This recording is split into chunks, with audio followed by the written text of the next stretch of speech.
Welcome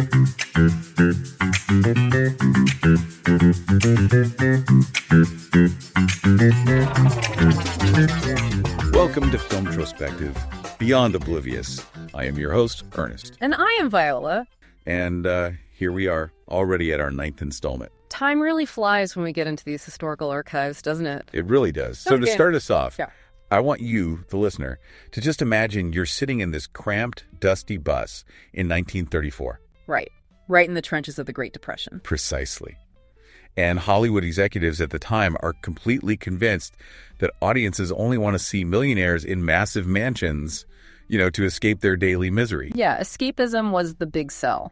So why did a movie about a cramped, really uncomfortable road trip become this massive, unprecedented hit?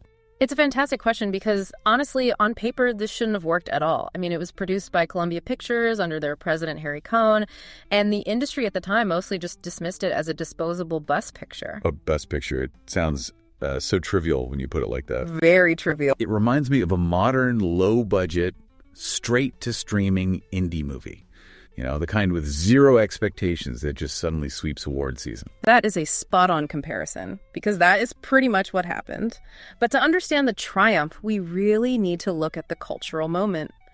As you mentioned, Depression-era audiences craved escapist spectacles. Right. Aristocratic luxury. Pure fantasy. But this film gave them cramped travel. It gave them economic uncertainty right there on the silver screen. It immersed the viewer in a recognizably modern, struggling America. We're talking about hitchhiking, roadside auto camps, shared meals. Empty wallets. Yeah, empty wallets.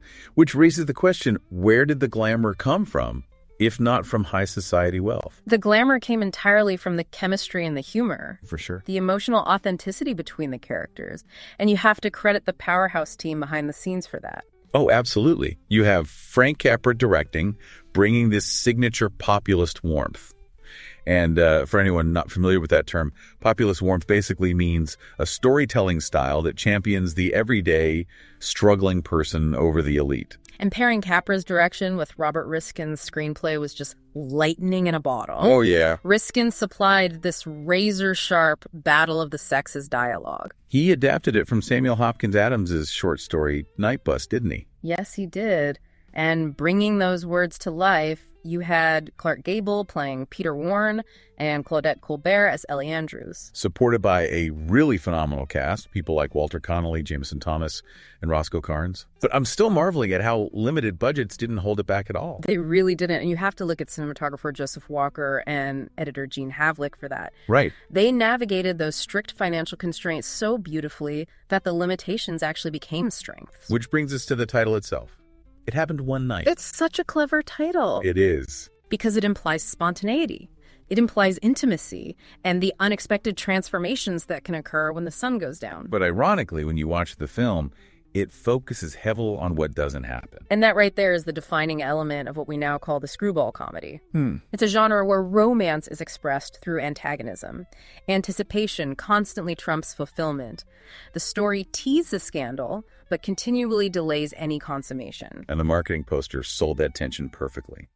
If you look at the original advertisements, it features this soft, idealized night sky. It looks very romantic. Very dreamy. But layered over that is this high contrast yellow typography against deep blue. Very striking. It was specifically designed for quick recognition in theater lobbies. It grabs your attention immediately. And it heavily featured Gable and Colbert with this massive, almost sensational slogan, together for the first time. They really positioned it as an unmissable event, but the poster also did something very smart for the studio system. It established industrial credibility. Because it heavily branded the film as a Frank Capra production, right? Yes, and it prominently featured the Columbia Pictures branding, along with a reference to the Cosmopolitan short story. Oh, I see. It signaled quality to an audience that might otherwise ignore a movie about a bus ride. Okay, let's unpack the narrative because the structure here is fascinating. We start with Ellie Andrews, who is a spoiled, rebellious heiress. She's literally confined aboard her father's yacht down in Miami. Her wealthy, deeply controlling father, Alexander Andrews, is trying to keep her away from King Wesley. King Wesley being the famed aviator and celebrity playboy that she just impulsively married. Her father dismisses Wesley entirely, calling him a fortune hunter. The tension boils over, and things get incredibly heated. I mean, the father actually slaps Ellie for defying him. It's a shocking moment. So what is her response? She dives right off the yacht into the water. She swims ashore, pawns her watch for cash, and boards an Atlantic Greyhound night bus bound for New York to reunite with Wesley. And this is where the magic begins. Enter Clark Gable. She meets Peter Warren. Peter is a drunken, highly cynical newspaper reporter who has just lost his job. He was fired by his editor, Joe Gordon, for turning in a nonsensical piece. Well, we have to talk about this detail. He wrote a piece of free verse in Greek. Getting fired over Greek free verse, it sounds like an absurd punchline. It really does. But I love it because it tells you so much about his hidden depths. The joke isn't just that it's weird, it signals to the audience that beneath this rugged, working-class, heavy-drinking exterior is a sensitive, highly educated intellect. That's a brilliant read. And of course, their relationship begins with instant irritation. Complete mutual hostility. He thinks she's just another entitled, naive, rich girl. She thinks he's rude, intrusive, and unrefined. This animosity is cemented during a rest stop. A thief actually steals Ellie's suitcase. Right. Peter immediately chases the guy down, but fails to get the bag back. He comes back and advises her to contact the authorities, but she brusquely dismisses his help without explaining why she won't go to the police. Because she knows she's a runaway. But from Peter's perspective, it just leaves him irritated by her pampered arrogance. Then the bus hits Jacksonville. Ellie assumes the bus will just wait while she goes to freshen up at the Windsor Hotel. It's such a sheltered assumption. It really shows how she expects the world to bend to her wealth. Naturally, the bus leaves without her, but Peter stays behind. But not out of the goodness of his heart, initially. He has her forgotten ticket. And more importantly, he has the newspaper headlines. He's a reporter, so he pieces it all together. He knows she's the runaway daughter of millionaire Alexander Andrews. The papers are announcing this massive national sensation around her disappearance. Ellie tries to play it cool, but the gig is up. She offers him a cash reward if he doesn't sell her out, which of course deeply wounds his pride. He storms off. And in a moment of spite, he sends a telegram to his ex-editor flaunting that he knows where the missing heiress is. So they reboard a new bus. Ellie deliberately sits apart from him. Until Oscar Shapley enters the picture. Oh, Shapley. He is this obnoxious passenger who starts aggressively flirting with Ellie. She tries to discourage him, but the guy just won't let up. So Peter steps in. He pretends they are a married couple, basically forcing Shapley to surrender the seat. Which cements the illusion that they're traveling together as husband and wife. Which becomes absolutely necessary when heavy rain washes out a bridge on their road. Forcing all the passengers into a roadside auto camp, specifically the Dyke Auto Camp. To save money and avoid raising any suspicion, Peter insists they continue the married pretense. They rent a single, cramped cabin. I have to jump in here and be honest. If a guy kept me off a bus to blackmail me for a story, I wouldn't be falling in love with him. How does the movie make us root for Peter, and how does Ellie learn to trust him? It's a very fair point, and it all hinges on the famous setup they create in that cabin, the walls of Jericho. Yes. Peter strings a rope between their two beds and hangs a blanket across it to divide the room. He jokingly calls it the walls of Jericho. At first, it serves as a comic symbol of propriety, a literal barrier to keep things decent. Think of that blanket like a pressure cooker. By trapping these two characters in a small space with a physical barrier, it actually forces their emotional walls to crack first. That's a perfect metaphor, because Ellie is highly suspicious.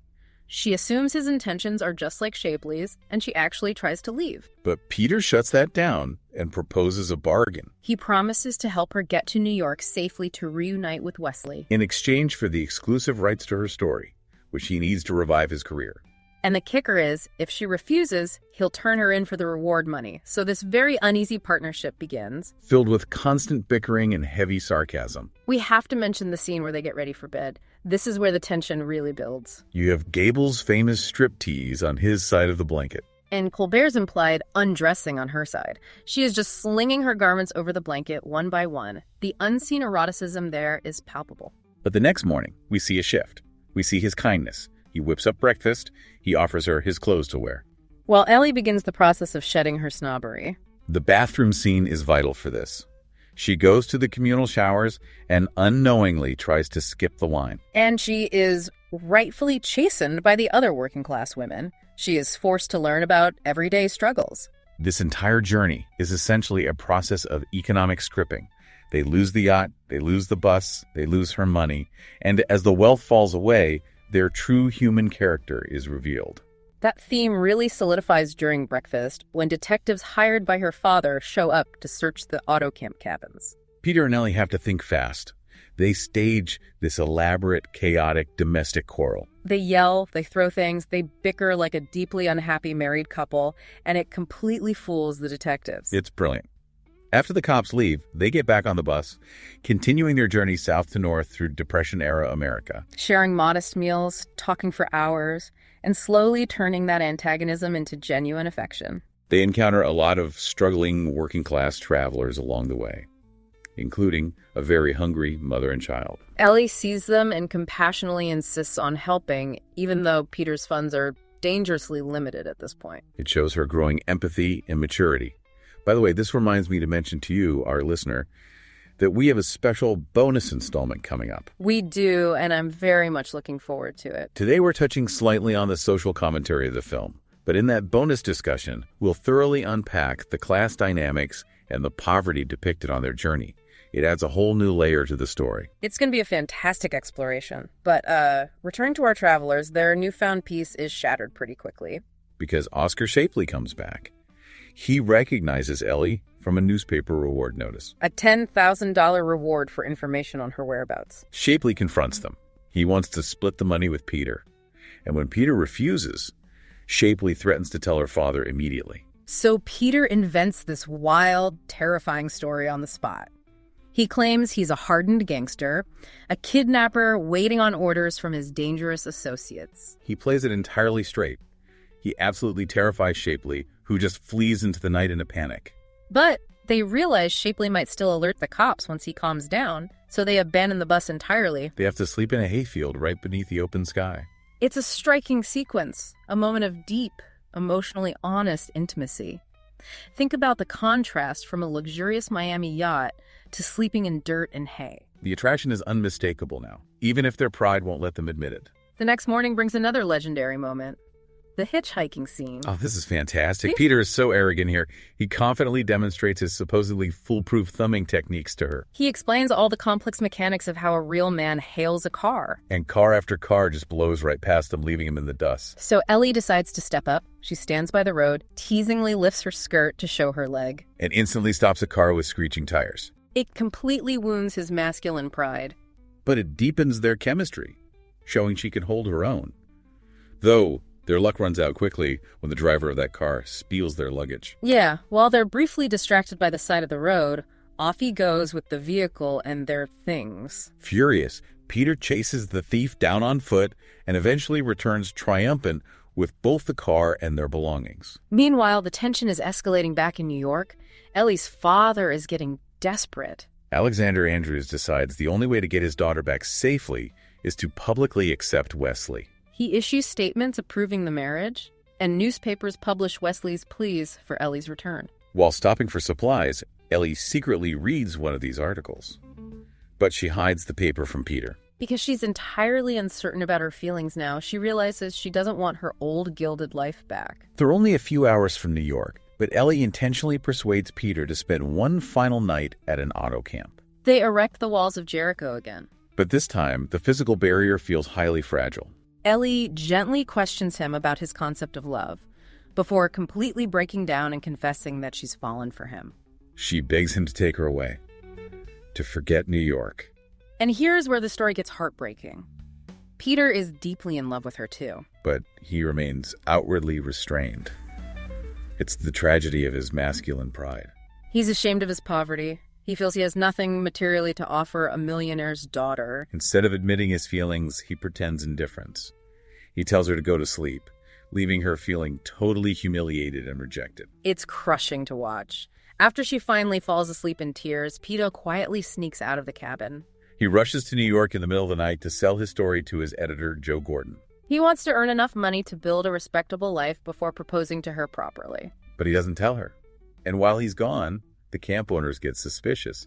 They think Ellie has been abandoned by her husband. And since she can't explain where Peter went or pay the bill for the cabin, they hurl insults at her and throw her out.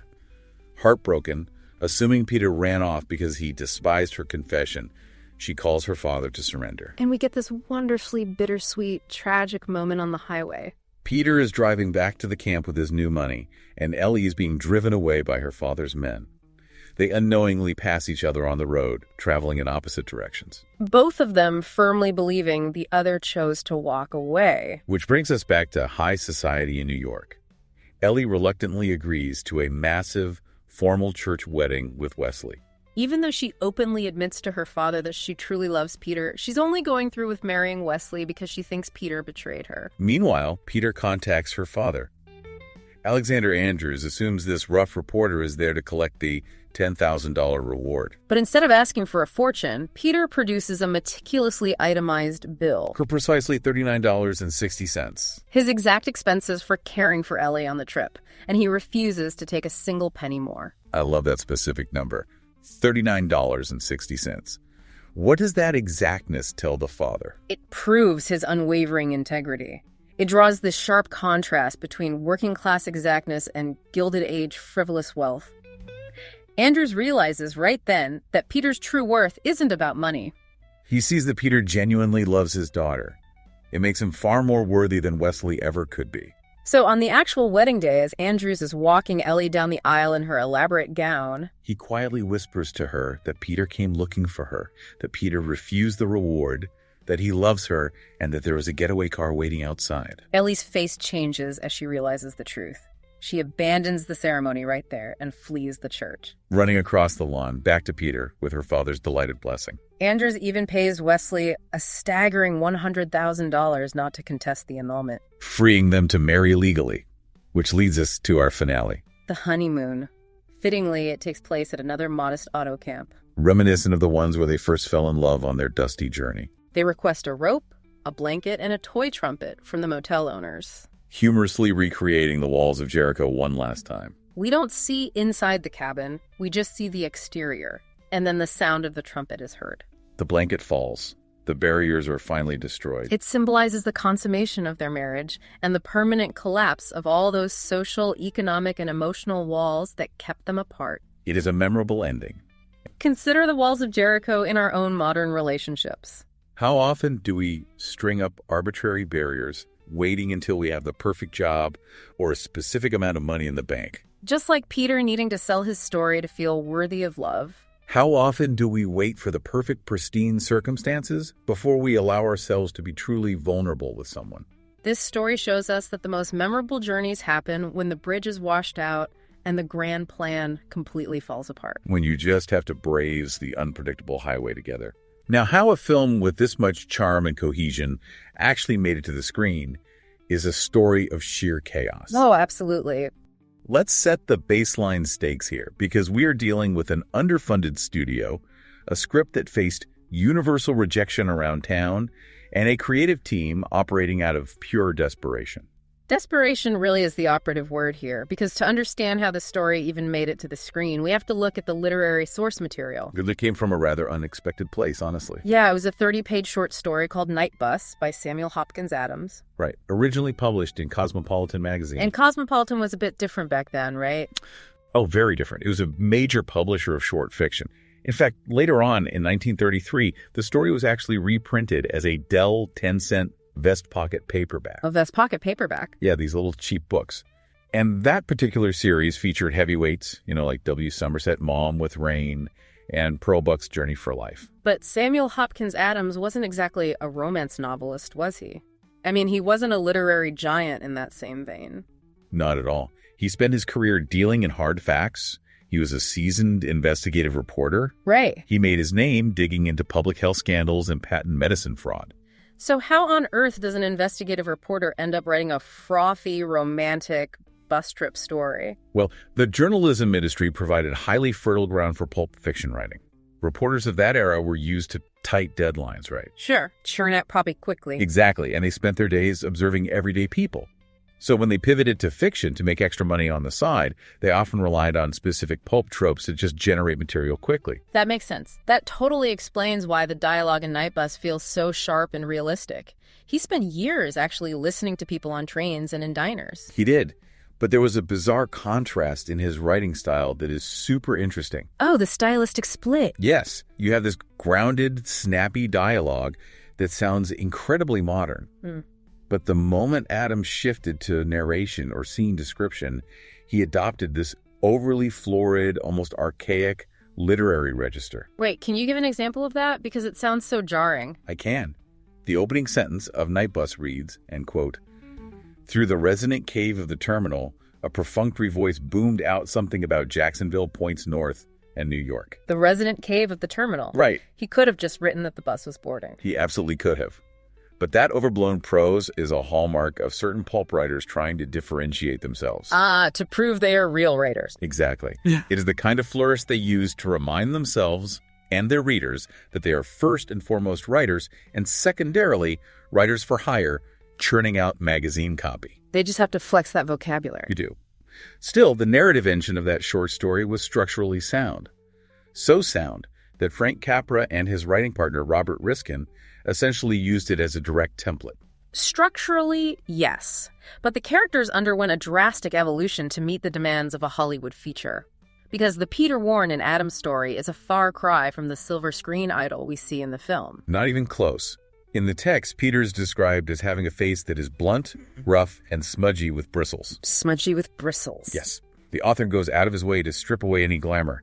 He explicitly states that Peter, quote, by no stretch of charity could be called an ornament to the human species. I'm just trying to picture the casting meeting where they read a description of an unornamental man smudgy with bristles who manufactures pine tar for a living, and somebody says, "Get me Clark Gable." It is such an absurd leap. It is the ultimate Hollywood glow-up. Definitely. They transformed a gritty, working-class pine tar manufacturer into a slick, fast-talking newspaper reporter. Basically perfectly tailored to fit Gable's emerging persona. But the female lead, Elspeth, suffered a very different kind of transformation when they changed her into Ellie Andrews. Which brings us to the pervasive influence of the Hollywood male gaze. Right. Because in the original story, the class divide between the characters is actually quite narrow. Elspeth is portrayed as a highly independent, sensual, and sexually sophisticated woman. She drives her own agency. She is an active participant in the journey, but the Ellie we get on screen feels much more helpless. She does. Feminine critiques of the film point out that the script strips Elspeth of that independence. It turns her into a virginal, dependent figure who constantly requires the worldly male reporter to protect her. Protect her from the dangers of the road. Exactly. They basically reshaped the entire dynamic into a taming of the shrew narrative. Oh, that is a great comparison. Yeah, think about Shakespeare's play. The independent, difficult woman must be broken down and disciplined by the dominant male to become a suitable partner. Right. Capra and Riskin frame Ellie as this spoiled brat who needs Peter to lecture her on how the real world operates. And it is fascinating where Capra found the inspiration for that bratty behavior. Oh, I love this part. He supposedly based Ellie's elitist mannerisms on a real woman he interacted with in Pasadena society, didn't he? He did. He took the frustrating, sheltered worldview of a wealthy socialite he knew and injected those specific traits directly into the character. It is a prime example of turning bitter art into better art. Absolutely. And it results in those brilliant out-of-touch moments, like Ellie casually complaining that she wishes she were a plumber's daughter just so her life would be simpler. Which is just a classic case of romanticizing poverty from the absolute safety of extreme wealth. Spot on. So we have this drastically altered script, but the story of how Capra and Riskin actually acquired it is a whole saga of its own. Yeah, because the origins of the acquisition depend entirely on who is telling the story. Right. And Capra's version feels tailor-made for a press release. It really does. He claimed he was lounging in a Palm Springs barbershop, taking a break from directing Lady for a day. As one does. Naturally. And he casually flips through an old copy of Cosmopolitan, spots Night Bus, instantly recognizes its genius, buys the rights for $5,000, and then just forgets he even owns it until he needs a new project. It is a wonderfully neat narrative. It flatters his artistic instincts, framing him as a visionary who can spot gold in a discarded magazine. While also painting him as a man so burdened with brilliant ideas that a $5,000 purchase simply slips his mind. Exactly. But Robert Riskin's account paints a much bleaker, less flattering picture of their creative process at that moment. Because according to Riskin, there was no barbershop epiphany. None at all. The team was actually in a state of sheer panic. They'd just pitched an adaptation of Mutiny on the Bounty to the studio. A massive maritime epic. Right, and the studio immediately rejected it as far too expensive. So they are behind schedule, staring down a looming production window with literally nothing to shoot. Just a totally empty slate. Yeah. Riskin recalls a colleague walking into their office and asking Capra if he had read a particular story from a stack of submissions. And what was Capra's immediate visionary reaction to Night Bus? Riskin said Capra brought it up to him, and Riskin offered a very lukewarm surfation. Sounds cute. Sounds cute. Just sounds cute. A few days later, Capra just announced they were going to make it. Riskin had actually forgotten the exchange and had to ask what project Capra was even talking about. So it wasn't a strike of lightning at all. It was a default choice driven by an empty slate and a ticking clock. The reality of filmmaking is rarely as clean as the legends. Capra's biographer, Joseph McBride, goes so far as to label Capra a mythomaniac. Wow, a mythomaniac. That is a severe term for a biographer to use regarding their own subject. It is harsh, but he used it deliberately to describe Capra's lifelong habit of embellishing or outright fabricating events to cast himself in a more heroic light. So smoothing over the messy parts. Yeah, he constantly smoothed over the collaborative friction and the financial panic to preserve his image as a solitary auteur. Well, even the title of their cute default choice faced immediate friction.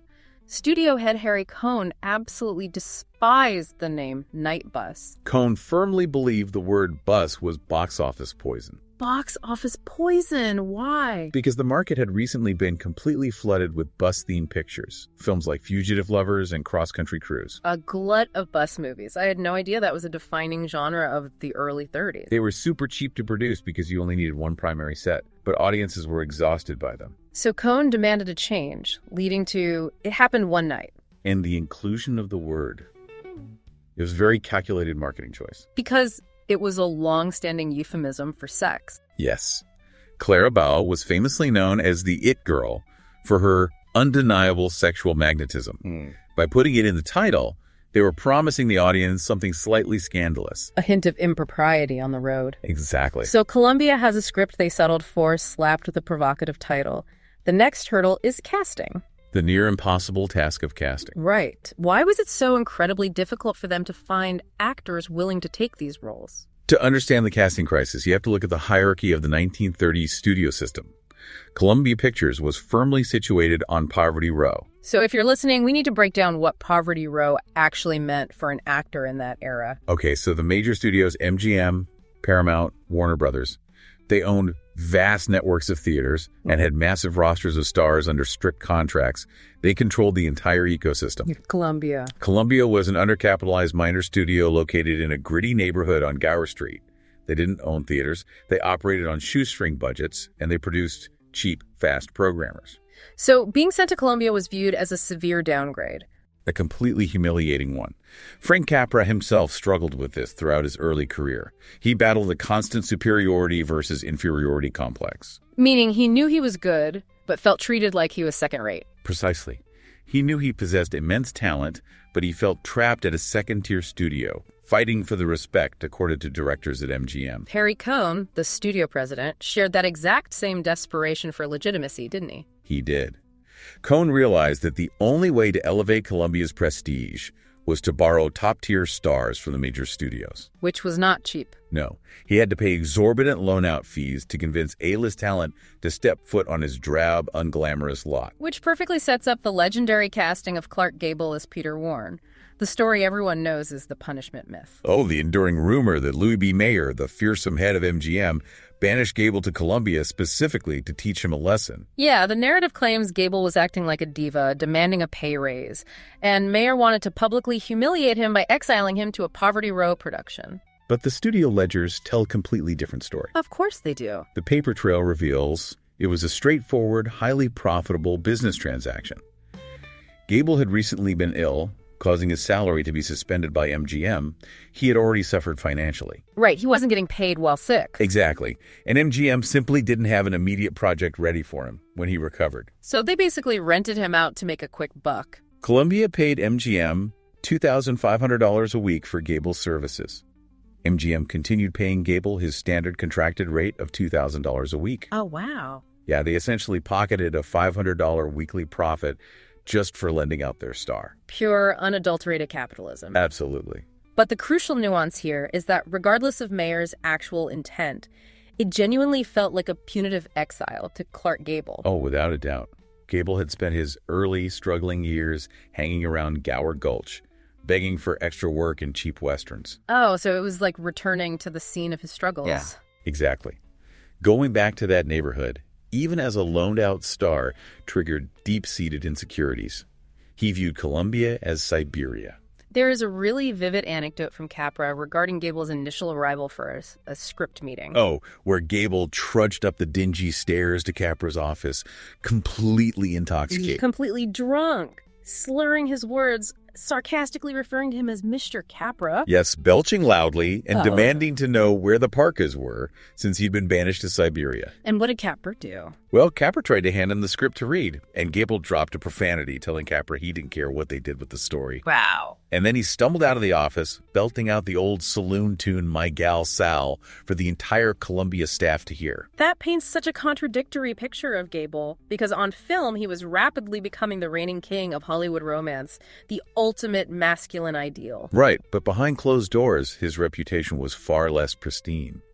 The contrast between the cultivated studio image and the messy physical reality was stark. I mean, he was plagued by rumors of chronic infidelity, for one. He was. And even more damaging to his romantic image, he allegedly suffered from severe halitosis. Bad breath. Bad breath resulting from dental issues. It certainly shatters the illusion of those sweeping cinematic kisses. It really does. And beyond the physical realities, his professional behavior could be shockingly petty. The biographies provide a spectacular and frankly shocking example involving another major star of the era, Myrna Loy. This story is wild. It really is. This takes place in 1933 at the annual Mayfair Ball, which was a highly exclusive industry event. Gable's agent, a woman named Minna Wallace, introduces him to Myrna Loy. And they hit it off at first, right? Yeah, they dance to Dancing in the Dark, and initially, Loy is charmed. She thought he was a marvelous dancer, very vibrant. But then the dance ends, and they have to share a limousine ride home. And this is where the story completely shatters the illusion of the suave Hollywood leading man. It gets so messy. You've got Minna Wallace getting dropped off first, so it's just Myrna Loy, Clark Gable, and wait, his wife was in the car. Yes. His second wife, Rhea, who was significantly older than Gable, is sitting right there in the back seat. Unbelievable. And as they are driving to Myrna's mother's house, Gable, who is heavily intoxicated at this point, starts edging toward Myrna Loy in the back seat, with his wife sitting inches away. That is just staggeringly brazen, but it gets worse when they reach the house. It does. Gable escorts Myrna up to her porch. As she turns to put her key in the door, this great romantic idol of the silver screen bends down and delivers a literal monkey bite to her neck. A monkey bite? Yes. He bit her so hard it left a visible scar for days. Not a sweeping cinematic kiss, a monkey bite. How does Myrna Loy react to this? She is infuriated, and rightfully so, not just by the physical act, but by the profound disrespect of his wife sitting out in the driveway.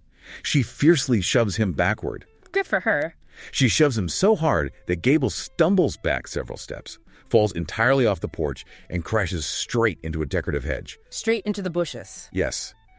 And as he's lying in the shrubbery, he actually laughs a little, which enrages her further. She goes inside and slams the door. It is a definitive, absolute rejection. But the sources make it clear that Gable does not possess the emotional maturity to handle a definitive rejection. So how does he retaliate? Because he definitely retaliates. Oh, this is where we see the mechanics of the 1930s studio system at play. Shortly after this incident, MGM purchases a Pulitzer Prize-winning medical drama expressly for Gable called Men in White. Right, he was their biggest star. Yeah, exactly. But because actors were under strict contracts, they couldn't choose their co-stars. The studio cast Myrna Loy as Gable's wealthy fiancée. Oh, no. She must have been terrified. She shoved the biggest star in the world into a bush, and now she has to pretend to be in love with him on camera. She was deeply anxious. But Gable's retaliation wasn't professional sabotage, like getting her fired. It was extreme, passive-aggressive psychological punishment. How so? Gable completely iced her out off camera. He treated her as if she were entirely invisible, and he made sure to inflict this punishment in the most public way possible, utilizing another actress on the set. Oh, let me guess. He romances someone else to make Myrna jealous. Aggressively. There was a 25-year-old British actress named Elizabeth Allen playing a student nurse. Both Gable and Allen were married to other people at the time, but they engaged in a highly visible open affair on set. Right in front of Myrna. Every single morning, Gable would bring Elizabeth Allen coffee and cakes from the crew's refreshment table, deliberately walking right past Myrna Loy without a glance. Myrna later explicitly stated, "That was his way of punishing me." It is the ultimate display of fragile machismo. It's him saying, you didn't reject me because I'm undesirable. You rejected me because you're foolish. Look at this beautiful woman who adores me. Exactly. Gable simply could not take a no. His ego required immediate, tangible validation to soothe the sting of that rejection on the porch. So what does this all mean for our movie? It brings us directly back to the set of It Happened One Night. Yeah. Because if Clark Gable reacted with this level of sustained, petty vengeance to a clear rejection from Myrna Loy, what was he going to do with Claudette Colbert? Right, because Colbert wasn't shoving him into hedges. Exactly. According to the crew, she was giving him nothing. She was aloof, she was snooty, and completely standoffish. You have a collision of two incompatible forces here. Gable, whose ego demands absolute conquest, and Colbert, who refuses to swoon. The unstoppable force and the immovable object. Precisely. And because Gable doesn't know how to process her indifference, he resorts to what can only be described as bizarre, boundary-pushing sexual pranks to test her limits. Yeah, pranks feels like a very generous word here, based on the sources. I mean, if you're listening to this today, your modern HR alarms are probably screaming right now. They would be deafening. Because the first incident happens during rehearsals. The sources say Gable takes a literal hammer, stuffs it down the front of his pants to simulate a massive state of arousal, and then suddenly grabs Claudette and pulls her against him. It is an incredibly aggressive physical shock tactic. That goes way beyond testing boundaries. Wasn't that just straight-up workplace harassment, even by 1930s standards? The crew literally came running because Claudette let out a blood-curdling scream. They thought she was being assaulted. It absolutely was harassment. But in the vacuum of 1934 Hollywood, Gable was protected by his sheer star power. When Claudette screamed, Gable just pulled the hammer out and laughed uproariously. He found her terror hilarious. That is so messed up. It gets weirder. Director Frank Capra actually had to shut down production and call a second lunch break just so Gable could stop laughing. But analytically, this wasn't just a crude joke. He was aggressively testing the waters. He used shock value to force a reaction, trying to shatter her aloof persona. And when the hammer terrified her, he recalibrated his approach. Right. He tries a slightly different tactic during the filming of the famous Walls of Jericho scene, the scene with the blanket dividing the motel room. Yes, the potato masher incident. The sources say Gable lies down in his twin bed, takes a potato masher and sticks it upright under his blanket to create a very obvious phallic silhouette. And Capra is actually in on the joke this time. He pretends there's a lighting issue and calls Claudette over to Gable's bed. He was completely complicit. And this time, her reaction is entirely different. She walks over, sees the silhouette of the potato masher under the blanket, and instead of screaming, she bursts out laughing. She actually found it funny. She points at him and says, "Oh, you guys," and lets out this deep, earthy laugh. So she didn't shrink away, she engaged with the joke. But this behavior from Gable brings up a massive, glaring contradiction that the biographers point out in the sources. A huge contradiction. While Gable is physically harassing her with tools and kitchen utensils, he is simultaneously running around Hollywood telling anyone who will listen that Claudette Colbert is a lesbian. Yes, this is a major focal point in the biographical analysis. Which raises the ultimate question. If he genuinely truly believed she was a lesbian in a fake marriage, why is he relentlessly making these aggressive sexual overtures? It doesn't make logical sense on the surface. Right. Was this just pure, toxic heteronormativity, like the arrogant belief that his raw masculinity could quote-unquote convert her? Or did he actively romanticize the idea of conquering a lesbian as the ultimate ego boost? It's a fascinating psychological puzzle. Yeah. The biographers suggest it's primarily about ego protection. Yeah. Remember, Gable was used to women literally mobbing him. He was a sex symbol. Right. He required police escorts to enter theaters.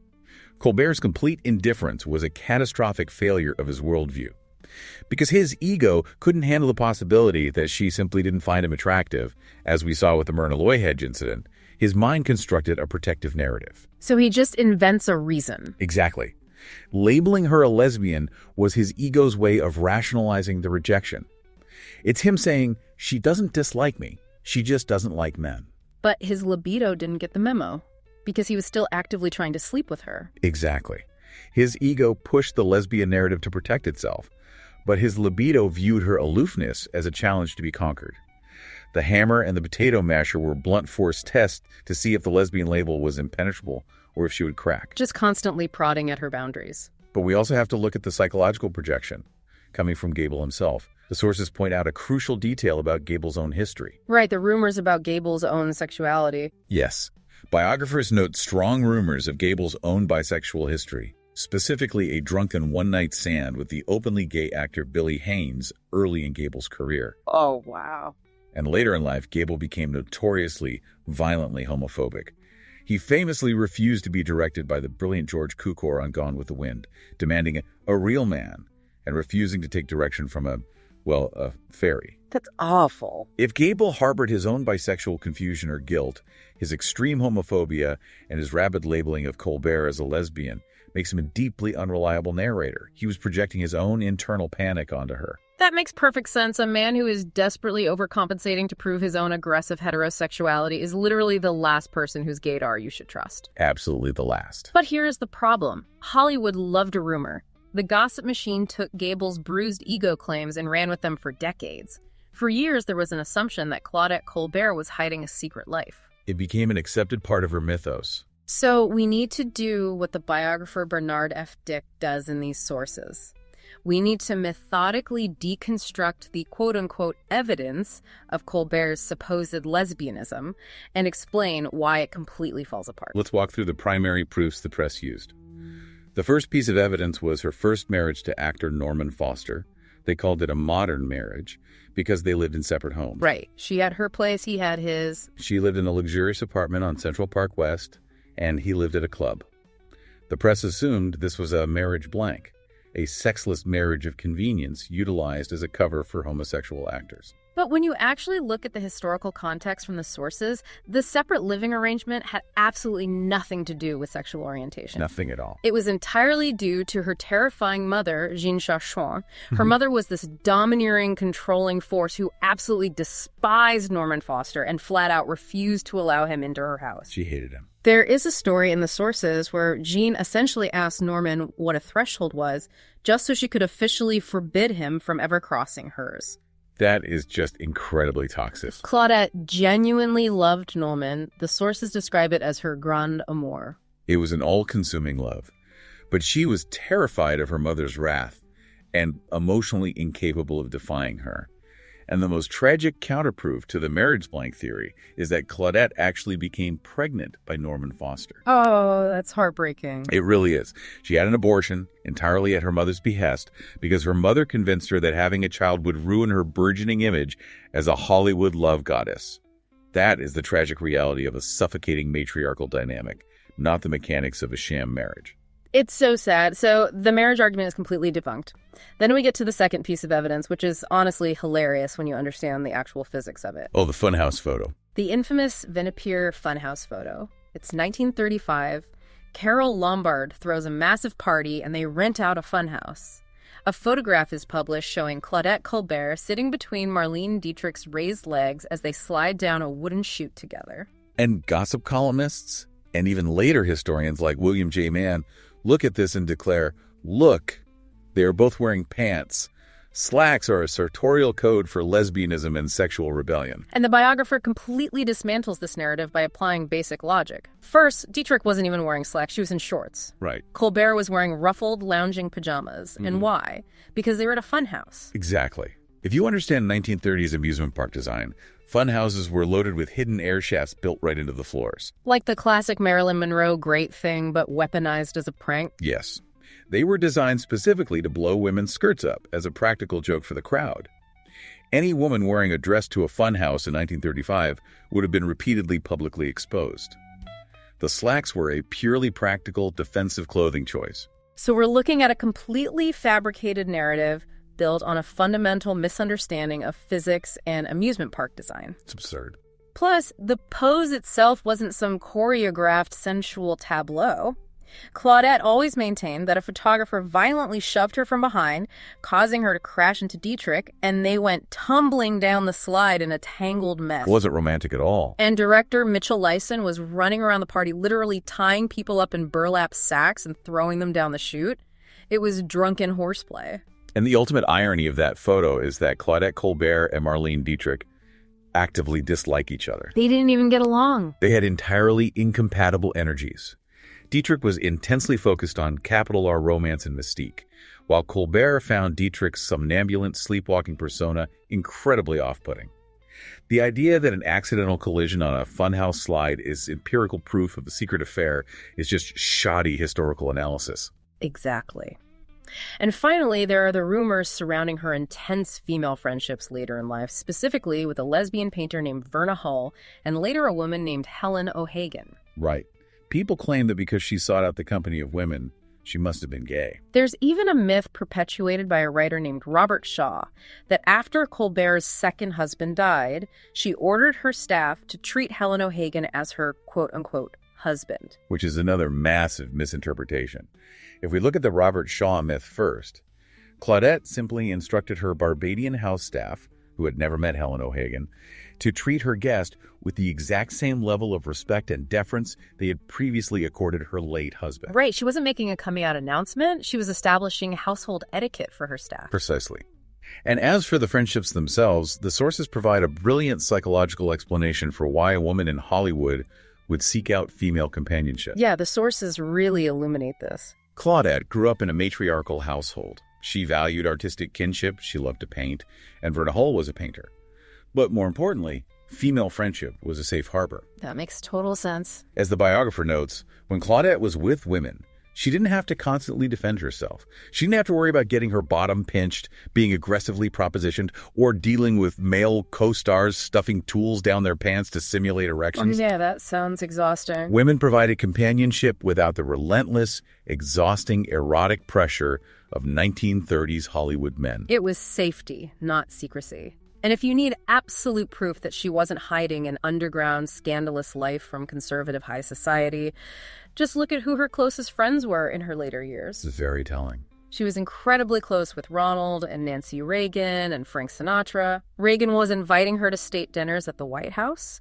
Sinatra literally flew her sick husband on his private jet. Conservative 1980s politicians and Frank Sinatra are not the people you surround yourself with if you are secretly the center of a radical lesbian underground. No, her sexuality was private, controlled, and distinctly heterosexual. She enjoyed flirting. She loved listening to scandalous gossip about other people's sex lives as if they were fairy tales, but she was not living a double life. So we have all this incredible historical context dismantling Gable's rumors. But the absolute best, most undeniable proof that Claudette Colbert was straight, and the definitive proof that Clark Gable's completely unhinged boundary testing actually worked, comes directly from Claudette Colbert herself. Here's where it gets really interesting. This is the ultimate punchline to the entire production of It Happened One Night. Years later, Claudette is hosting a dinner party at her home, Belle Rive. The conversation among her guests turns to Hollywood gossip, and specifically, the legendary sexual prowess and physical anatomy of Clark Gable. And Claudette doesn't demur. She doesn't change the subject. She leans in and offers a first-hand review. She flat out confesses to her guests that she went, quote, all the way with him. She openly admitted to the affair, entirely debunking Gable's claim that he never made a pass at her. She did, and she went further. She specifically referenced Minna Wallace, Gable's old agent from the Myrnaloy Hedge incident. Wallace had apparently been circulating descriptions of Gable's physical endowments around town. Which is such a weird thing for an agent to do, but anyway. Right. And Claudette publicly mocked Wallace's assessment, implying that, based on her own intimate first-hand experience, Gable was far better equipped than his agent claimed. If we connect this to the bigger picture, the irony is staggering. Gable's childish, aggressive pranks, the hammer, the potato masher, were his crude attempts to break through her icy exterior. And it actually worked. The crew thought she was genuinely repulsed and snooty. But the biographer suggests she was actually just being incredibly coy. She was engaged in a high-stakes psychological game of cat and mouse with him. And eventually, the tension broke, and she yielded. Which completely changes how you watch the movie. When you watch the famous hayfield sequence where they are lying together in the dark, which film historians call one of the most erotic, unconsummated love scenes in cinematic history, you aren't just watching two actors hit their marks. No, you are watching real, palpable, unsimulated sexual tension. They were actively having an affair. They even reunited years later for a movie called Boomtown, and the sources note that the chemistry was still boiling right there on the surface. They didn't even need direction. It's a testament to how art synthesizes reality. You have two massive stars locked in a battle of wills, fragile egos, and intense physical attraction, somehow navigating the strict moral censorship of the 1930s Hays Code to create a masterpiece. It is a miracle the film was even finished, let alone that it became a cultural juggernaut that swept the Academy Awards. Because Capra's first choice for the female lead was actually Myrna Loy. Capra sent her the script, but she swiftly rejected it. She later stated it was one of the worst scripts she had ever read. But Myrna Loy was merely the first domino to fall in what became a desperate hunt for Ellie Andrews. It was a parade of rejections. The list of actresses who turned down this role reads like a roster of 1930s royalty. Let's go through them. Margaret Sullivan politely passed on the offer. Then the studio reached out to Miriam Hopkins through a back channel. She was reportedly offended by the mere suggestion. She declared she would rather never work again than play that part. And then Constance Bennett took it a step further. She rejected the casting offer, but then turned around and proposed buying the script from Columbia so she could rewrite it herself. That is just an astounding display of power. She essentially told them their project was terrible, but she was willing to take the intellectual property off their hands at a discount.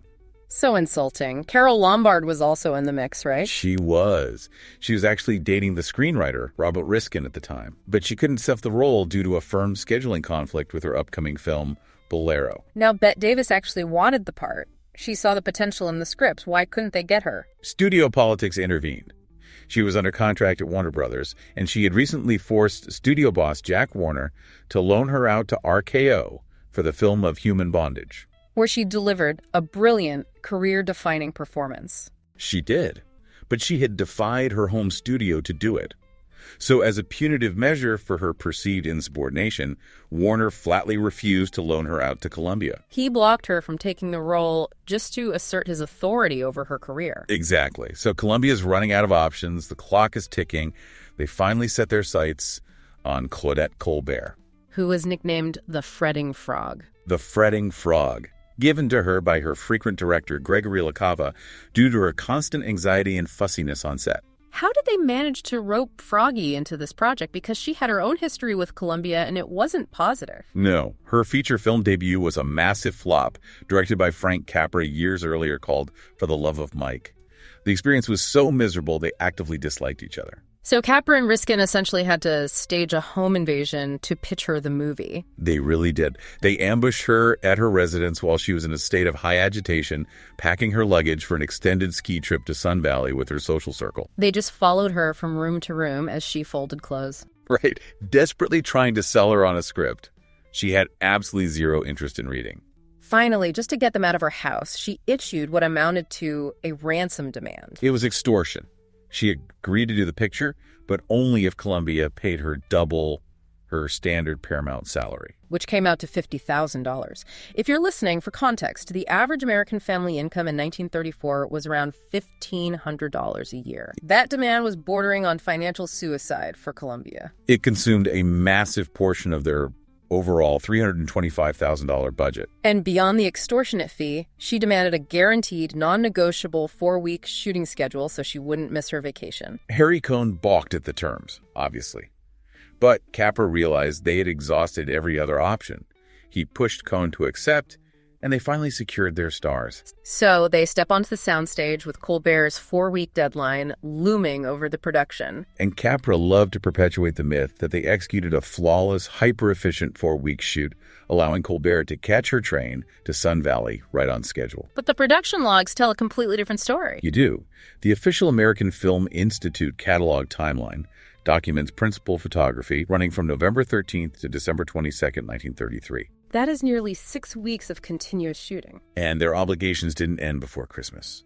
The studio forced the cast and crew to return for several days of additional retakes between January 8th and January 12th of 1934. So the clean, effortless sprint to the finish line was just another one of Capra's fabrications. The reality of the schedule was far messier and more grueling than he ever cared to admit. Part of that grueling schedule involved moving the production around. The locations play a massive role in establishing the film's tone. Yes, they utilized a highly effective blend of traditional studio sound stages and practical outdoor locations scattered across California. They shot the lush, sprawling Andrews Estate sequences at Busch Gardens in Pasadena. And for the dusty roadside environments, they traveled to the RKO Ranch in Encino, utilized the Franklin Canyon Reservoir, and filmed at the Redwood Lodge in Thousand Oaks, which served as the backdrop for the auto camp scenes. Right. This itinerant geography provided the film with a sense of grounded realism that felt completely radical for the era. Consider the context of early Depression-era cinema. The industry was totally dominated by white telephone films. Those heavily artificial productions featuring sparkling Art Deco sets, characters dripping in diamonds, and endless scenes of high society maneuvering. It happened one night, dragged the audience out of those penthouses and dumped them onto muddy highways, into cramped bus depots and rain-soaked cabins. It offered a reflection of the actual American landscape that the audience was currently navigating. You could practically smell the exhaust fumes and the cheap diner coffee. But dropping these pampered stars into those gritty environments created a volatile collision of working styles. You had Capra, who favored a very loose, fast, slap-happy approach to directing. He famously compared his style to a golfer who walks up to the ball, takes a swing without overthinking the mechanics, and just moves on to the next hole. That philosophy clashed violently with Claudette Colbert's methodology. Oh, completely. She was a stage-trained actress, accustomed to the controlled glamour of Paramount Pictures.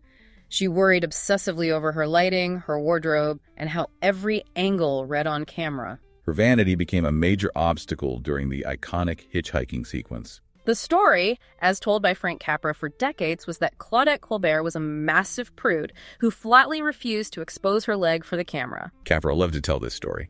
He claimed he had to play psychological chess with her. According to him, he brought in a chorus girl with spectacular legs and told Claudette they would just use a body double. Ah, the old switcheroo. Right. And supposedly, Claudette's sheer vanity took over.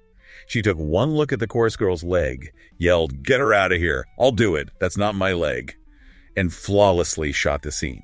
It's a perfect Hollywood anecdote.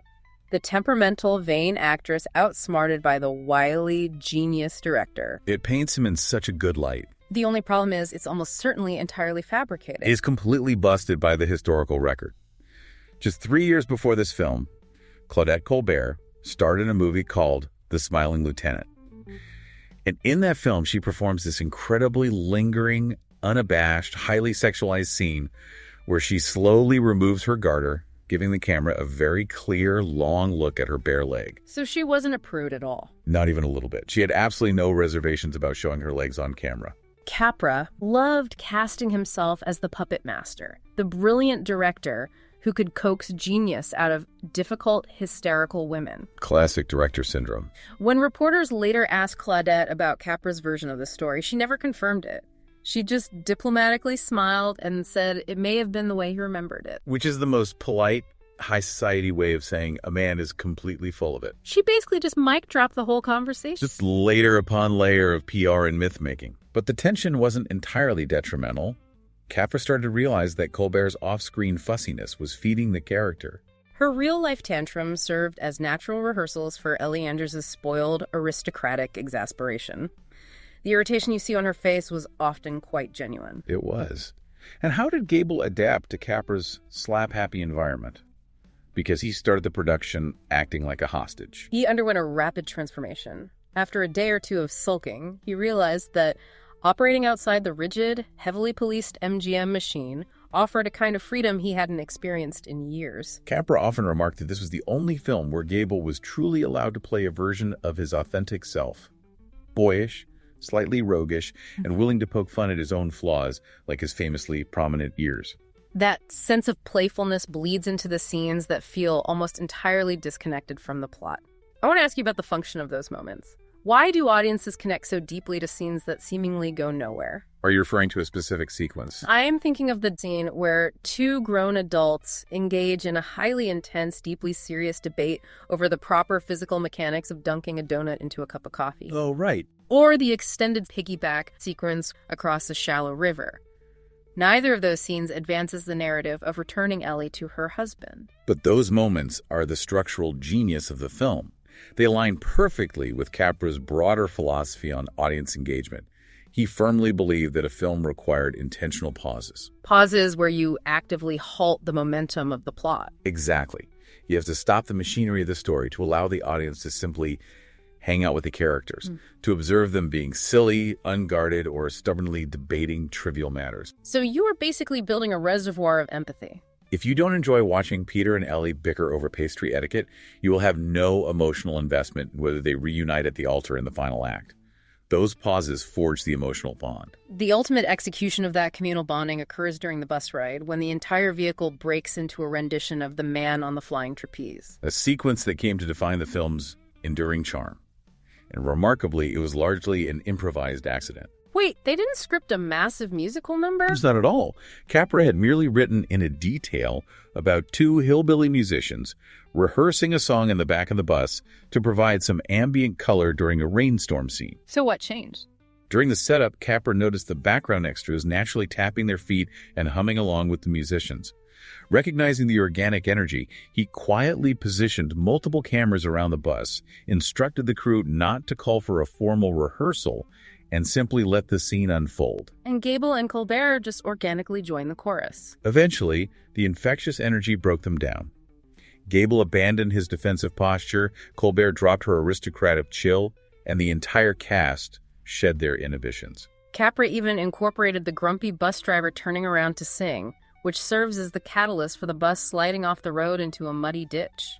It is a masterclass in capturing lightning in a bottle. Speaking of capturing lightning, we have to dissect the Walls of Jericho sequence. It remains one of the most famous visual metaphors in cinema history. The makeshift partition, created by stringing a blanket over a clothesline to divide their shared autocamp motel room. They are an unmarried couple forced to share intimate quarters. The way they approached the undressing scenes pushed the boundaries of what was permissible on screen. The visual brilliance of the sequence was born directly out of Claudette Colbert's stubborn resistance. Because she refused to take off her clothes in front of the crew. She was adamant that the scene shouldn't rely on cheap exposure.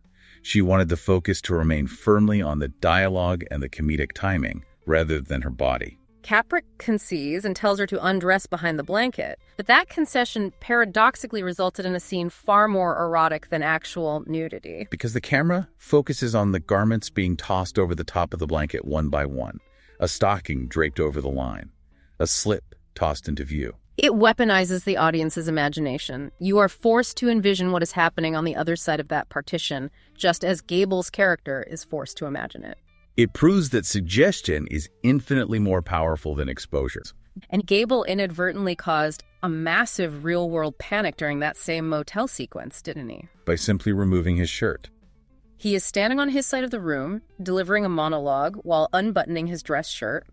He strips it off, revealing his bare chest. He wasn't wearing an undershirt beneath his dress clothes. That minor wardrobe choice allegedly triggered a crisis in the American garment industry. Men across the country saw the pinnacle of Hollywood masculinity ditching his undergarments and collectively decided they didn't need to wear them either. Manufacturers reportedly saw a devastating plunge in undershirt sales. It is a testament to the staggering cultural influence the film wielded, but the casual nature of that scene stands in stark contrast to the severe, often absurd censorship standards they were navigating at the time. The era was defined by a profound cultural conservatism that mandated what could and could not be shown on screen. A conservatism that often crossed the line into absolute ridiculousness. You see that clearly in the censorship of a seemingly innocuous moment at a bus stop rest area. Oh, right. There was a brief sequence where a white passenger leans over and whispers something to an African-American passenger, who was subsequently shown being directed toward the men's restroom. The censors demanded the scene be altered. The mere implication of integrated bathroom facilities, or even the subtle acknowledgement of bodily functions in a public setting, was deemed far too offensive for general audiences. It highlights the suffocating parameters filmmakers had to work within, which makes the ultimate success of the film even more astonishing, especially considering that the creators believed they had produced an absolute disaster. Oh, when principal photography finally wrapped, there was zero sense of triumph on the lot. Colbert allegedly marched off the set, made it to her delayed Sun Valley vacation, and proudly announced to her friends, "I just finished the worst picture in the world." And Frank Capra shared her pessimism. He screened the rough cut, felt completely exhausted by the process, and told Harry Cohn, "I'm sick of it, ship it." He had no faith in its prospects. So how does a movie despised by its own creators transform into a cultural monolith? To understand its reception, we have to examine the specific landscape of the industry in 1934. 1934 was a definitive turning point for Hollywood.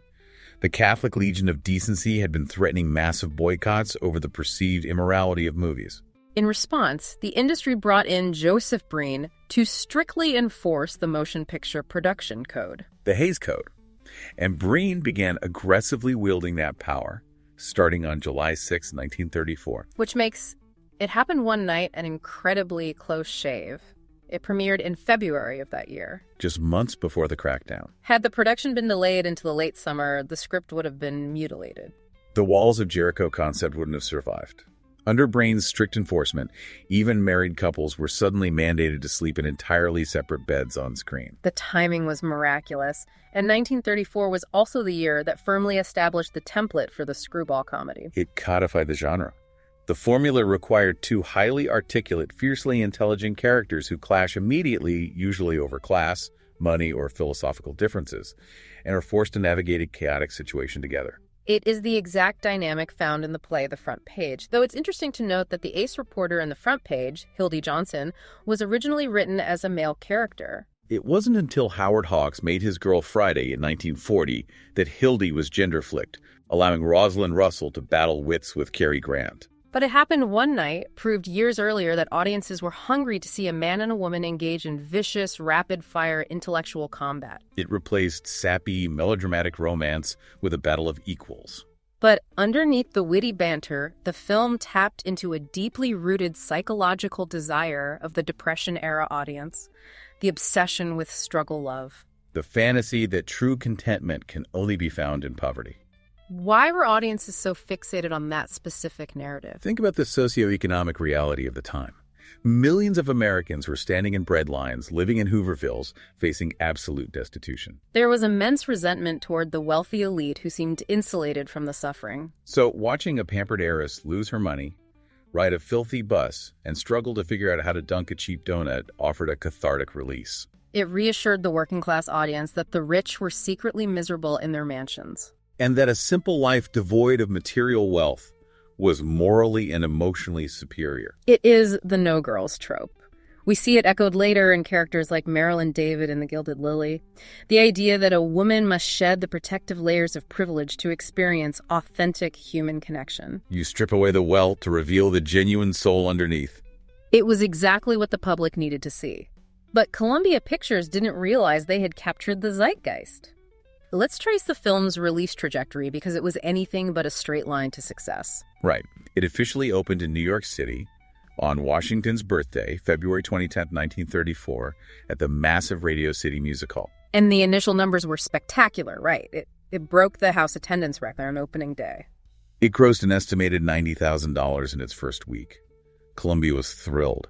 But then, in week 2, the bottom completely fell out. Box office receipts plummeted to $75,000, and the theater management actually pulled the film from the rotation. What caused such a drastic collapse?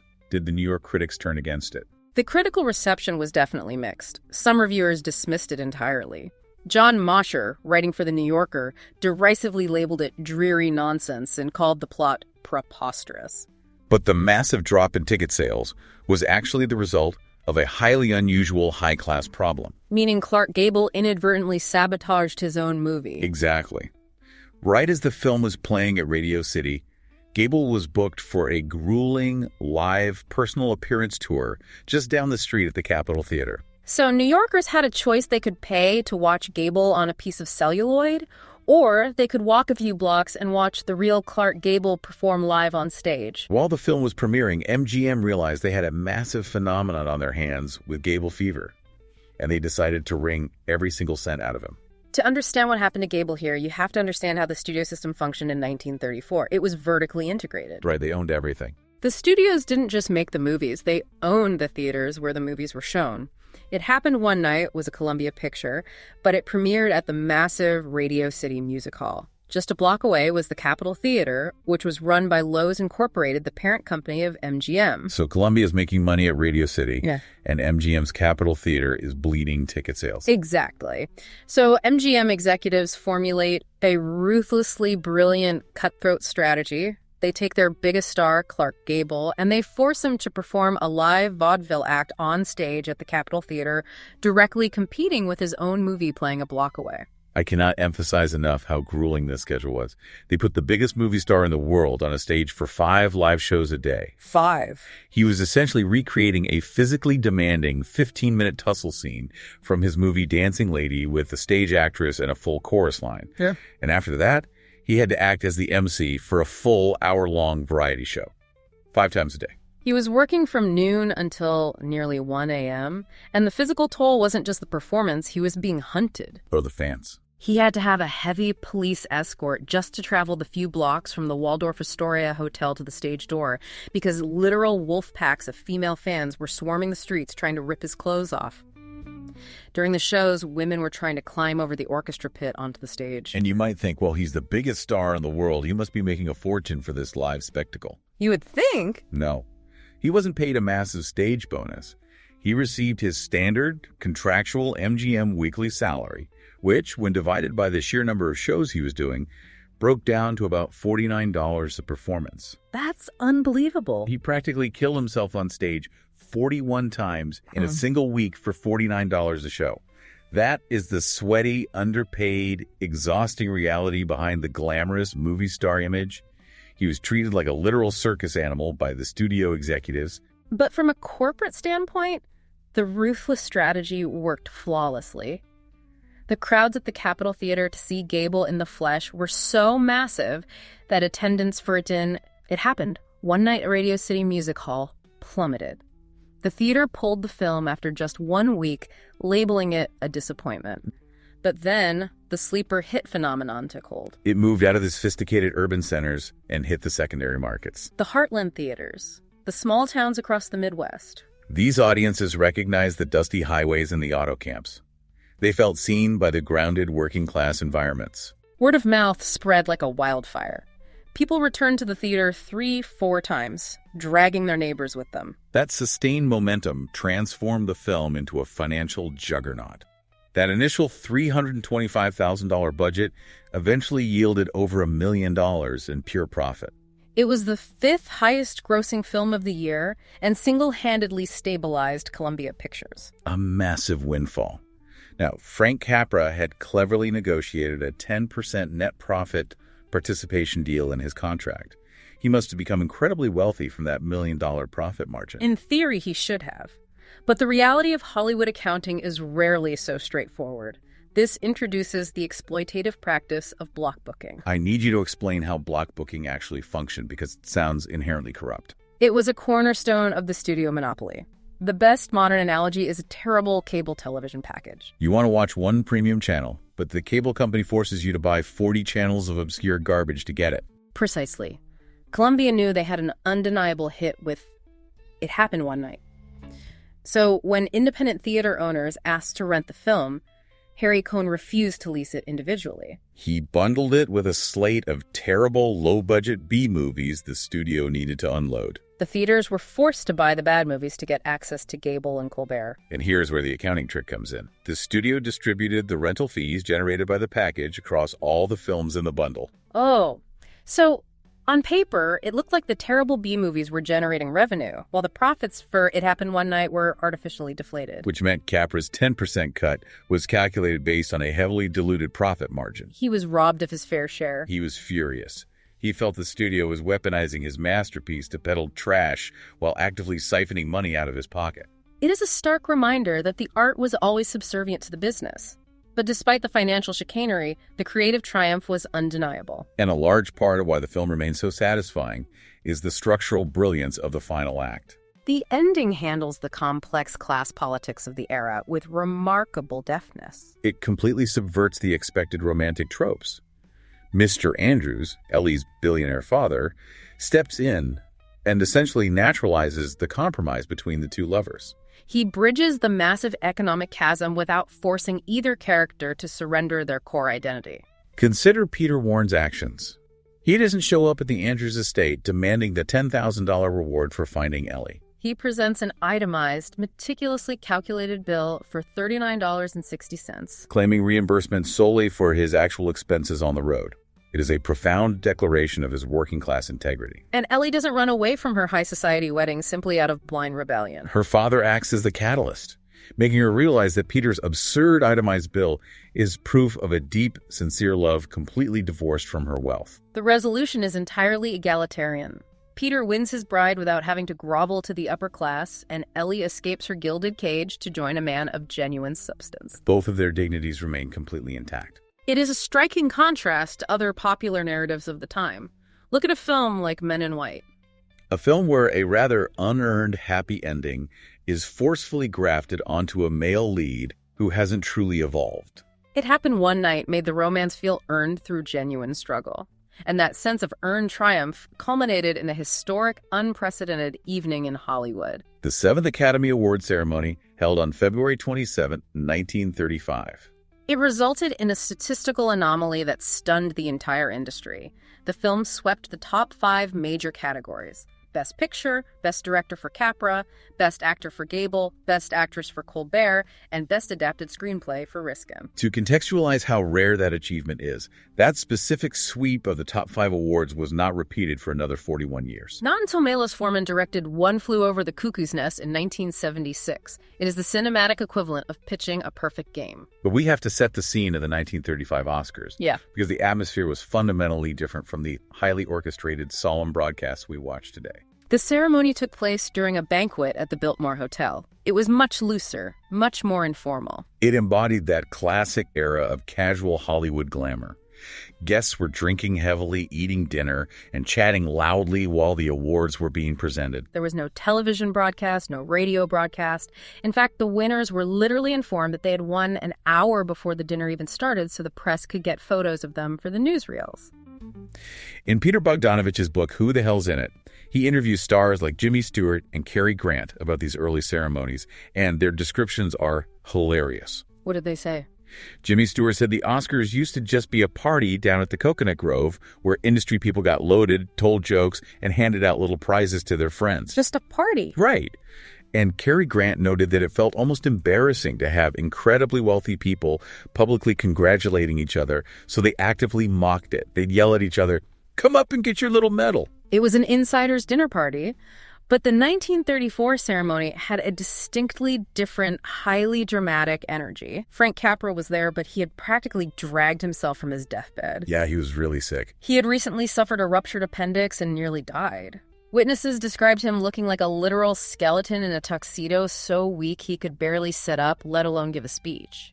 The master of ceremonies, Irvin S. Cobb, attempted to build dramatic tension while opening the envelopes. But the audience kept ruining the suspense. Yeah. Every time he paused, the entire room would shout, "It happened one night," in unison. Everyone knew it was an unstoppable juggernaut. Everyone except Claudette Colbert, who almost completely snubbed the defining night of her career. Claudette Colbert was so absolutely convinced she was going to lose the Best Actress race to either Norma Shearer or Bette Davis that she decided to skip the banquet entirely. She was checking out. While the awards are being handed out, Claudette Colbert is standing on the platform at Union Station in Los Angeles. She's not in a designer gown. She is wearing a tan traveling suit and a brown felt hat, waiting to board the Super Chief train to New York for a vacation. The Academy's PR man, a guy named Leroy Johnston, realizes the winner is missing.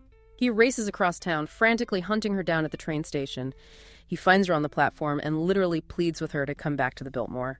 He tries to hype it up, telling her it's the Nobel Prize of Motion Pictures. He manages to convince the train officials to hold the departure of the Super Chief. He throws Colbert into the back of a car, gets a police motorcycle escort with sirens blaring, and they speed back to the hotel. She runs into the Biltmore banquet hall at exactly 11:01 p.m. And the visual of this moment is incredible. Humorist Irvin S. Cobb had just finished presenting a special miniature Oscar to 6-year-old Shirley Temple. So they literally have little Shirley Temple stand on a chair so she can hand Claudette Colbert her Best Actress trophy. Colbert is breathless, still in her traveling suit. She gives a rushed 2-minute speech, realizes as she's walking away that she forgot to thank her director, dashes back to the microphone to yell, "I owe Frank Capra for this." And then literally bolts out the door, back into the car, and back to the train. She was at the ceremony for exactly 6 minutes. It is a phenomenally chaotic sequence of events. But the most lasting legacy of the 7th Academy Awards wasn't actually who won. It was who wasn't nominated. We have to talk about the Bette Davis scandal. Bette Davis had given a powerhouse, completely transformative performance in a film called Of Human Bondage. She played Mildred Rogers, and she allowed herself to look ugly, desperate, and cruel on screen, which broke all the rules of Hollywood glamour. It was revolutionary. Everyone in town assumed she would be nominated, but when the ballots came out, she was snubbed entirely. And to understand how she was snubbed, you have to understand the mechanics of the Academy at that time. It was essentially an oligarchy. Very much so. The Academy was entirely controlled by the handful of studio producers who ran the town. It was not a democratic institution of peers. And at this specific moment in 1934, actors and writers were trying to form unions, the Screen Actors Guild and the Screenwriters Guild. The studio bosses were terrified of this. Terrified. And as a result, many actors had boycotted the Academy. So the voting pool that decided the nominations was tiny, elite, and entirely beholden to the studio bosses. The snub of Bette Davis caused absolute widespread outrage. It wasn't just her fans, Hollywood actors, the press, and even the actual nominees like Norma Shearer publicly revolted against the Academy's decision. They were furious. The backlash was so intense, so threatening to the legitimacy of the entire organization, that the Academy president was forced to change the rules on the fly. He declared that voters could write in anyone they wanted on the actual final ballot. It was an unprecedented write-in campaign. Now, Bette Davis didn't win, but the sheer force of the controversy broke the Academy's closed-door oligarchical voting system forever. It broke the whole machine. The studios realized that if the public and the press believed the awards were rigged by a few producers in a smoky room, the Oscars would lose all their promotional value. So, to restore faith in the integrity of the process, the Academy made a massive systemic change the following year. They stripped the tabulation power away from the studio insiders and hired an independent accounting firm to secretly and impartially count the ballots. Oh, wow. That firm was Price Waterhouse, and they have been counting the Oscar votes, guarding the envelopes ever since. Think about that, because Bette Davis gave an unglamorous performance in 1934, and because the studio bosses tried to ice her out, we still have guys in tuxedos with locked briefcases from Price Waterhouse guarding the stage today. It all traces back to that moment. It remains one of the most delightfully unpretentious moments in Oscar history. But looking back, it begs a critical question. The Academy has historically favored heavy, dramatic epics. Why did they bestow such overwhelming honors on a frothy, comedic road trip movie? Film historians argue that the sweep was less about the specific merits of the comedy and more about the established industry sending a message. It was the Academy's way of offering encouragement to a C student. Meaning Columbia Pictures. Yes. The major studios recognized that Poverty Row Columbia had managed to produce a universally beloved, structurally perfect film.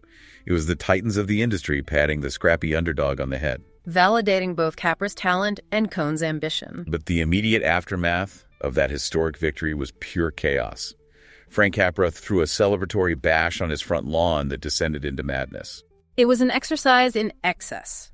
Endless champagne, the composer Dmitri Tiomkin pounding away at Chopin on the piano, Capra's pregnant wife attempting to toe dance. Multiple guests ended up in a drunken fistfight. Someone was shoved into the backyard goldfish pond. And the visionary auteur, Frank Capra, chugged a magnum of champagne before passing out face down on the grass, physically clutching his newly won Oscar statuette. A fittingly chaotic end to a chaotic production. However, not every member of the creative team was celebrating. Screenwriter Robert Riskin actively boycotted the ceremony on the night he won his historic award. Riskin refused to attend in solidarity with the Screenwriters Guild. Even in its greatest moment of triumph, the friction that built the Hollywood system was on full display. Now, looking at the historical records provided in our source material, there is a fascinating footnote regarding the film's international reach. Oh, right. According to the journalist William L. Shirer, Adolf Hitler was a devoted cinephile who held frequent private screenings inside the Reich Chancellery. Right. Despite the regime's overt public condemnation of American democratic culture and values. It is simply reported as a matter of historical record that this film was one of his personal favorites, and he requested to view it repeatedly. It highlights how visual media can cross ideological lines in unpredictable ways, without us endorsing the regime itself, of course. Moving forward, the legacy of this story continued to ripple outward. The studio attempted to capture lightning in a bottle again with a 1956 musical remake called You Can't Run Away From It, starring Jack Lemmon. The remake failed to resonate. You cannot manufacture the specific organic alchemy of the original cast and the cultural timing of the Depression. However, Gable and Colbert did successfully reprise their memorable roles for audio adaptations on the Lux Radius Theater a few years later. Having explored all these historical threads, let's analyze the core concepts that elevate the narrative. Yeah, we're looking at how these characters fundamentally change each other, the emotional fronts they put up, and the really messy ways love actually operates. Oh, and how all of this connects to real human behavior. And of course, we'll wrap up with our own personal impressions at the end. Okay, let's unpack this, starting with that initial spark of transformation, those chance encounters. Right, so the entire narrative basically hinges on Ellie Andrews accidentally crossing paths with King Wesley.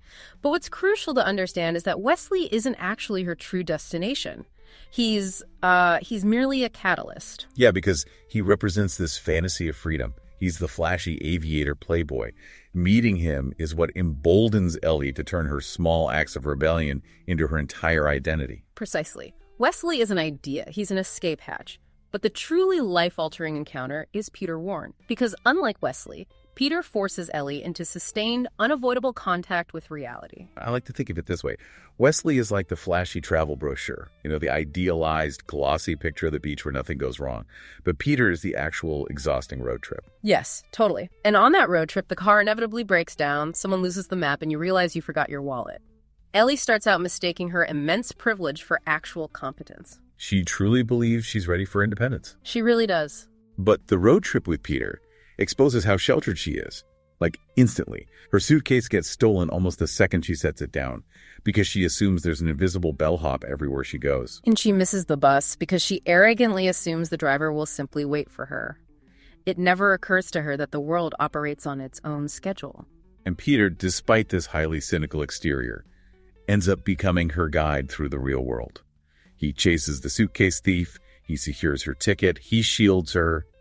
But what stands out to me is how thick the class bubbles are at the beginning.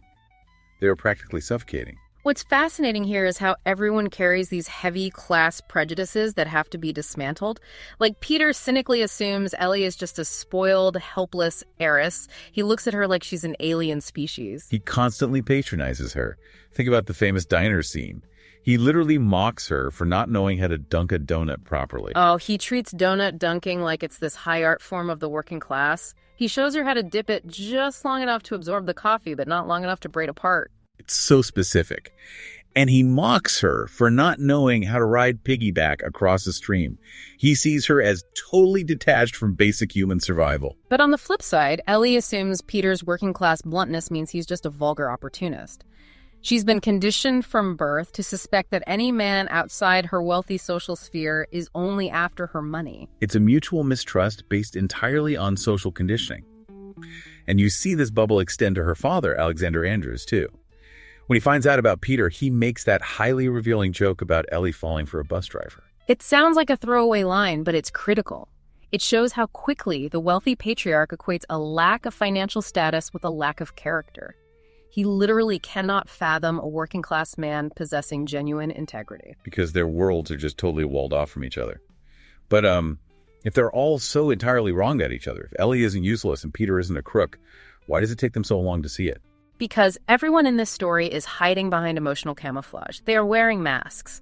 And Peter is the primary offender here. He adopts this hard-boiled, fast-talking, cynic persona. He calls her a brat, a pinhead, a dizzy dame. Right, he lays it on thick. But wait, hold on, let me push back on this a little bit.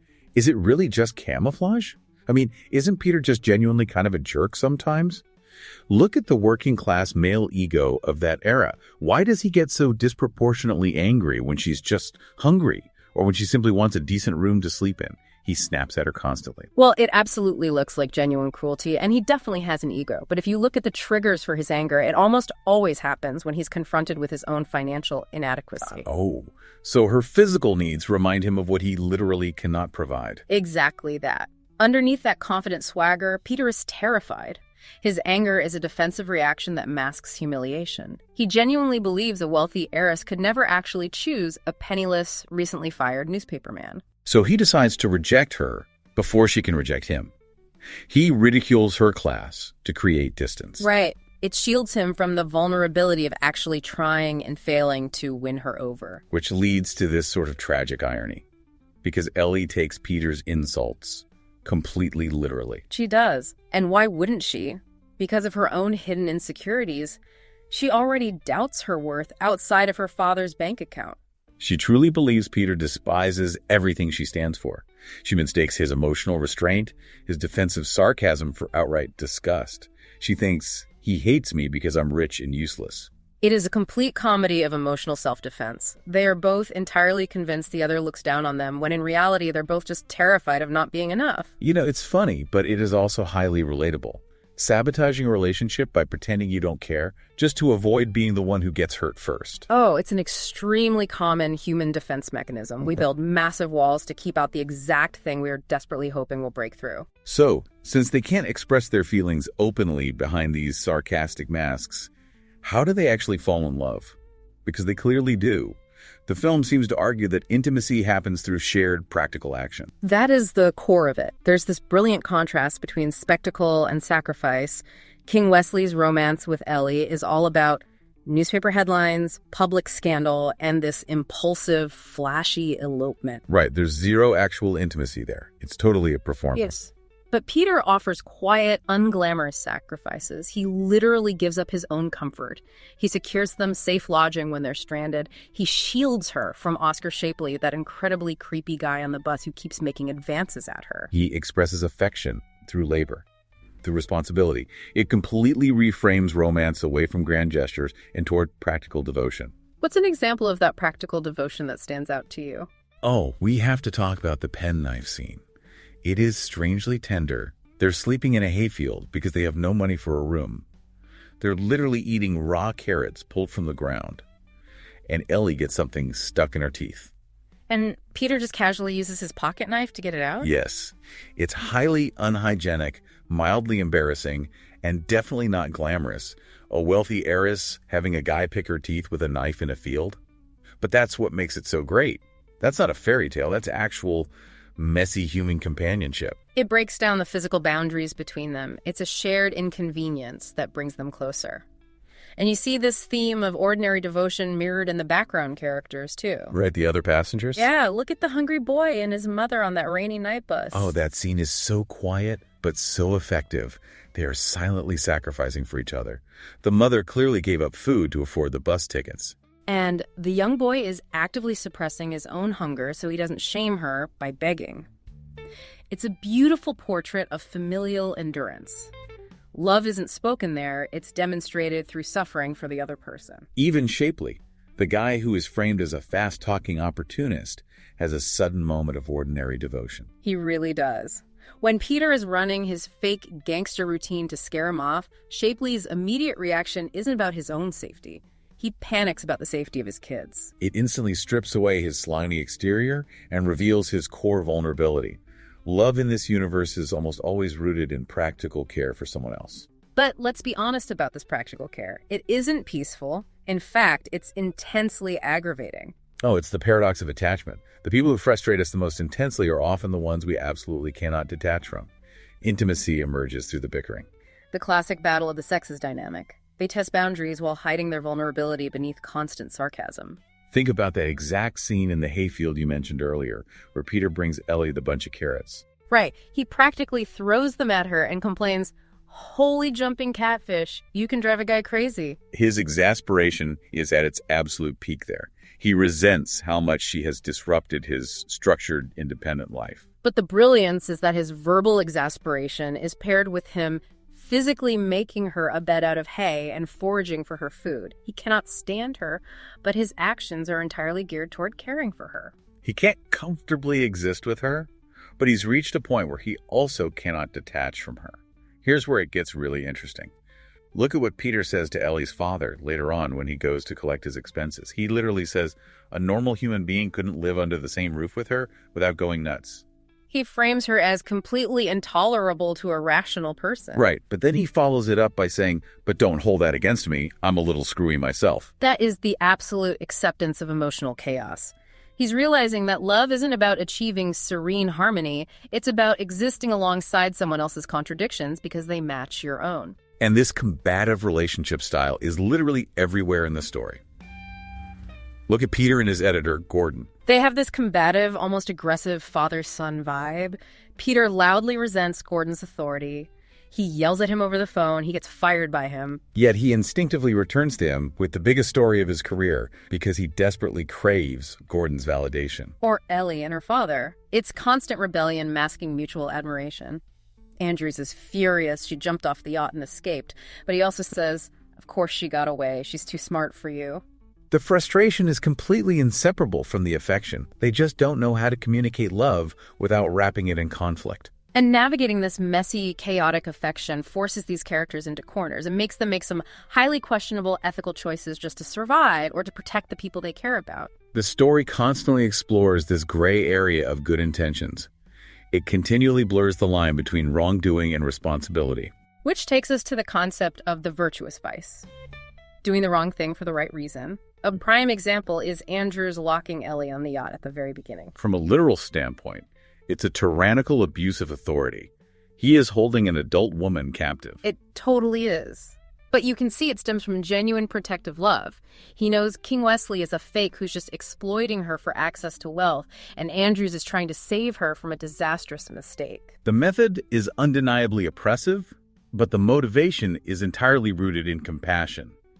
That actually reminds me of my absolute favorite virtuous vice in the whole story, Peter's improvised mobster act to scare off Shapley. Oh, it's a masterclass in deception, built entirely on intimidation and psychological manipulation. It's ethically outrageous, but there's this amazing meta layer to it, right? You have Clark Gable, an actor who was famous for playing actual gangsters in earlier movies, suddenly playing a newspaper reporter who is faking being a gangster. And he slips into the persona with complete conviction. He starts talking about gats and plugging guys and making up stories about kidnapping heiresses and tying kids to rocks. It's totally absurd, but it works, and it's a necessary evil. Because legal or polite solutions wouldn't work on a guy like Shapley. You can't ask him nicely to keep a secret.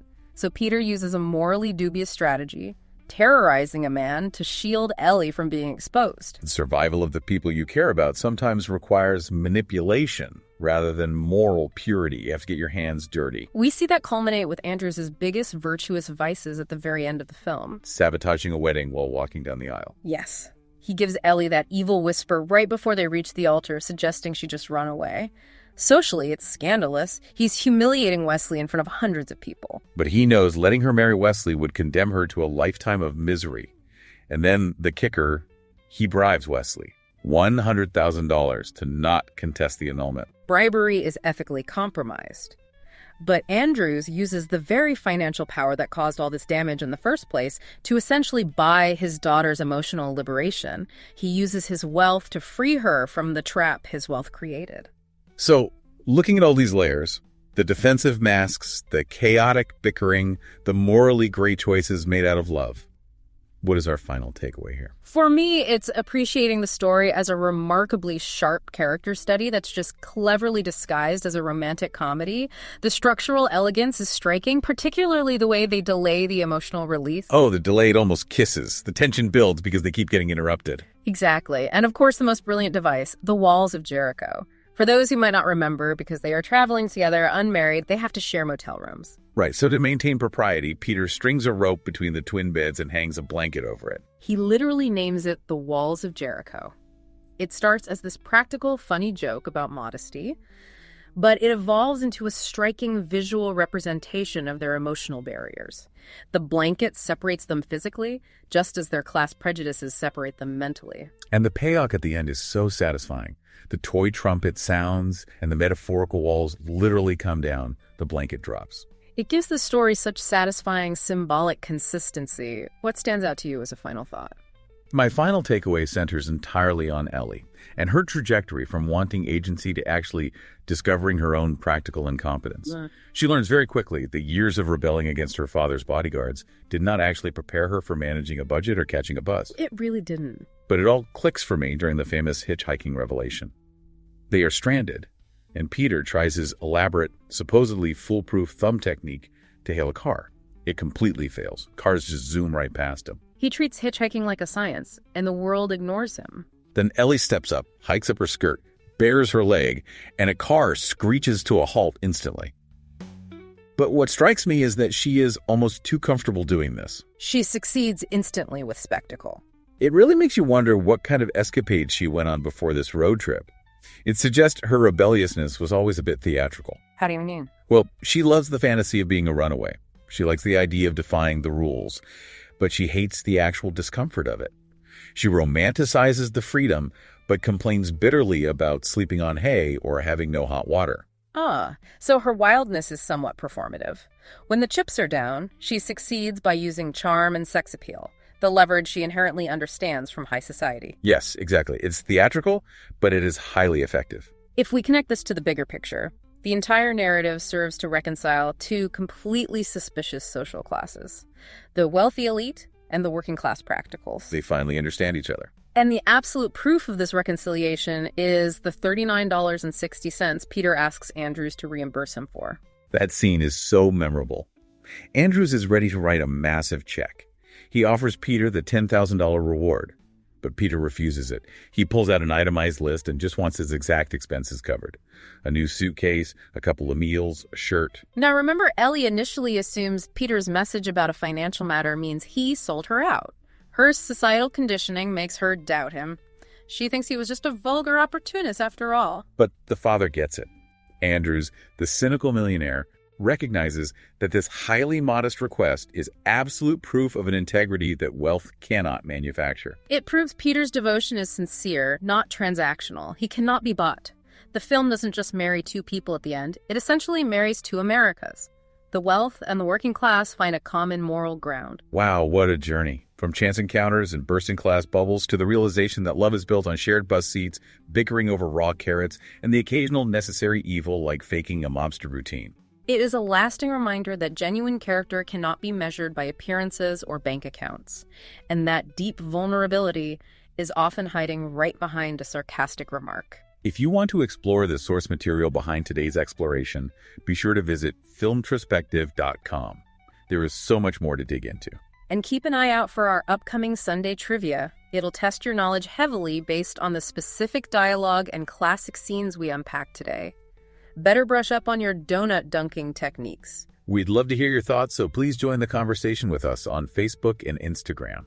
Thank you for spending your time learning and exploring with us today. We truly appreciate you taking the time to unpack these concepts with us. I want to leave you with a final provocative thought to mull over. Think about the protective fronts we talked about today. What is a virtuous vice or an emotional mask you wear in your own life that might actually be pushing people away instead of protecting you? Join us next time as we shift gears into themes of intrinsicity, greed, and spectacle. You won't want to miss it.